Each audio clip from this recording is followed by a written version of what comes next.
ಕೆಲವು ತಿಂಗಳಿಂದ ಸೋಷಿಯಲ್ ಮೀಡಿಯಾಗಳಲ್ಲಿ ಭಾರಿ ಚರ್ಚೆಗೆ ಕಾರಣವಾಗಿದ್ದ ಟೀಮ್ ಇಂಡಿಯಾದ ಸ್ಟಾರ್ ಕ್ರಿಕೆಟಿಗರ್ ಹಾರ್ದಿಕ್ ಪಾಂಡ್ಯ 4 ವರ್ಷಗಳ ದಾಂಪತ್ಯ ಜೀವನದಿಂದ ವಿಚ್ಛೇದನ ಪಡೆದುಕೊಂಡಿದ್ದಾರೆ.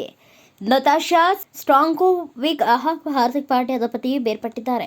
ಈ ಬಗ್ಗೆ ಜುಲೈ 18ರಂದು ತಮ್ಮ ಇನ್ಸ್ಟಾಗ್ರಾಮ್ ಖಾತೆಯಲ್ಲಿ ಅಧಿಕೃತವಾಗಿ ಮಾಹಿತಿ ಹಂಚಿಕೊಂಡಿದ್ದ T20 ವಿಶ್ವಕಪ್ ಫೈನಲ್ ಪಂದ್ಯದ ಹೀರೋ 4 ವರ್ಷಗಳ ಕಾಲ ಒಟ್ಟಿಗೆ ಇದ್ದ ನಂತರ ನತಾಶಾ ಮತ್ತು ನಾನು ಪರಸ್ಪರ ಬೇರೆಯಾಗಲು ನಿರ್ಧರಿಸಿದ್ದೇವೆ.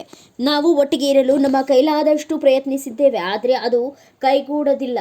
ಇದು ನಮ್ಮಿಬ್ಬರಿಗೂ ಉತ್ತಮವಾದ ನಿರ್ಧಾರವೆಂದು ಭಾವಿಸುತ್ತೇವೆ.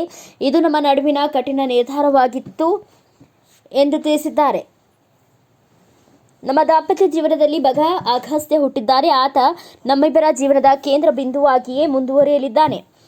ಆತನ ಸಂತೋಷಕ್ಕಾಗಿ ನಾವು ಅವನಿಗೆ ಸಾಧ್ಯವಿರುವ ಎಲ್ಲವನ್ನ ನೀಡುವುದನ್ನು ಖಚಿತಪಡಿಸಿಕೊಳ್ಳಲು ಬಯಸುತ್ತೇವೆ.